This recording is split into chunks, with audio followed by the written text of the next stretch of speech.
Maya, les vacances s'approchent et toi, tu commences par nous parler du Summer Body. Du Summer Body, ce corps sculpté qui permet de s'afficher sans complexe à la plage. Et ce corps, on n'est pas très nombreux à l'avoir. En France, selon une toute nouvelle enquête de l'IFOP, les 2/3 des femmes n'aiment pas leur corps. Et c'est aussi le cas d'un homme sur 3. Et pour tous ces complexés, se mettre en maillot de bain, c'est nécessairement une gêne. Et j'ai voulu savoir quelle était la source de ces complexes. Et sans surprise, les Français donnent plein d'explications différentes. La tyrannie de la compétition qui fait qu'on se compare avec les autres vacanciers. La tyrannie aussi de la séduction qui fait qu'on essaye de paraître à notre avantage pour draguer. Et puis aussi la tyrannie du corps parfait sur les réseaux sociaux, cité par 2 Français sur 5.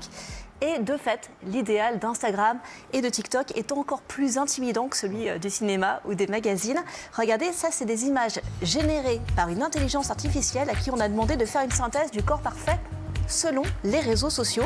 Le résultat est hyper caricatural. Les hommes, voilà, ils sont tous bodybuildés, les femmes aussi.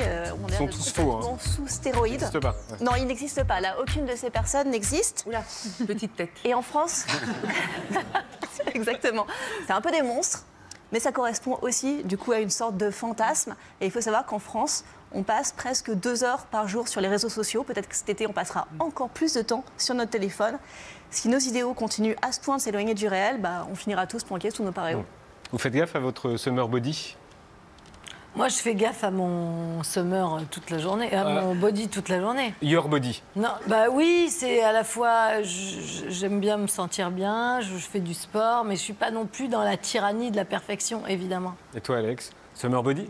Faire gaffe, mais j'aime pas trop être en maillot. Mais je trouve pas ça très naturel d'être en maillot. Enfin, je veux dire, ça me paraît toujours bizarre. Je me dis, soit on est habillé, soit on est en maillot. Mais ce truc de le lundi, salut Patrick, et claquette le vendredi en recroisant le Patrick, du coup, c'est ça qui est un truc. On est là, Patrick, ça va? Tu viens là aussi, toi? Bah ouais. Donc c'est peut-être ça qui est un peu compliqué. C'est un peu gênant. Maya, tu nous parles aussi d'une étude qui vient de paraître. Alors c'est même une méta-étude, c'est-à-dire une étude qui compile plein d'études. Elle a été menée au Portugal. Il y a des chercheurs qui ont rassemblé 20 expérimentations scientifiques menées sur plus de 30 ans qui analysent le lien qu'il y a entre les performances sexuelles des hommes, donc ce qu'ils font au lit, les pratiques, et les croyances sexuelles des hommes, c'est-à-dire un petit peu ce qu'ils ont dans la tête.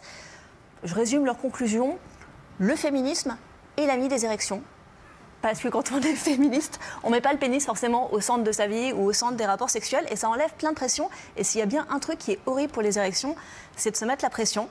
Du coup, ce que les chercheurs ont trouvé, c'est que les hommes les plus machos et les plus conservateurs sont aussi ceux qui ont le moins de désir et le plus de soucis d'érection. Et on termine avec la question de nos invités. Amaya, vous avez une question pour Maya? Non, j'en ai pas. T'en as une? Oui, Alex, t'en as une? T'en as 2? Oui, mais je l'ai oublié. J'en avais moi. J'avais demandé. Non, si c'est des sextoys solaires C'était de ça. randonnée existent. Mais non, mais parce que j'ai vu que les machins de randonnée, il y a tout en solaire. Donc sans pile, c'est ça? Je le mets au soleil, ça marche. Et ça marche. Voilà. Est-ce que ça existe? Alors oui, C'est une question summer, hein? absolument. Un peu le climat, machin, je trouve que c'était une bonne idée, non? Ouais. Tout à fait, c'est une excellente idée. Mais par contre, ça fait plus de 10 ans que ça existe, donc c'est pas non plus complètement une Je nouveauté. suis âgé.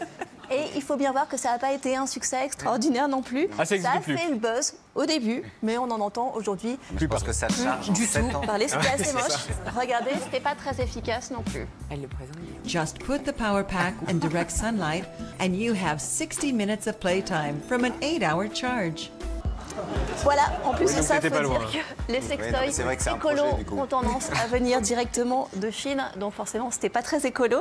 Pour sauver la planète, en ce moment, l'industrie mise plutôt sur les sextoys qui sont chargés par un port USB. Alors, effectivement, c'est pas très pratique parce que ça veut dire qu'il faut aller en randonnée avec une prise près de soi, ce qui est pas facile. Mais en même temps, une fois que c'est chargé, les sextoys, ça dure des heures et des heures, donc pas besoin de prendre un câble. On peut prendre son sextoy en randonnée et tout ira bien. Voilà. Hyper attentifs tous les deux. J'ai un petit cadeau pour Alex. Bien sûr. Parce que je pensais que ma réponse allait vous décevoir, donc je voulais quand même vous amener un cadeau qui n'était pas un sextoy solaire. C'est ce magazine. Alors, il y a un lien en fait avec votre film, puisqu'à un moment, les personnages vont en soirée échangiste, si je ne m'abuse. Et donc, ça, c'est le dernier numéro du magazine Sphère, qui est dédié intégralement au monde libertin. C'est 140 pages d'histoire. Il y a aussi plein d'interviews, il y a des photos, il y a de la bande dessinée, il y a de la peinture, avec un vrai point de vue critique. C'est hyper intéressant. Et du coup, c'est pour vous. Ah oui, parce qu'on a une scène dans un club libertin. C'est pour vous. Ça t'intéresse. Merci Maya.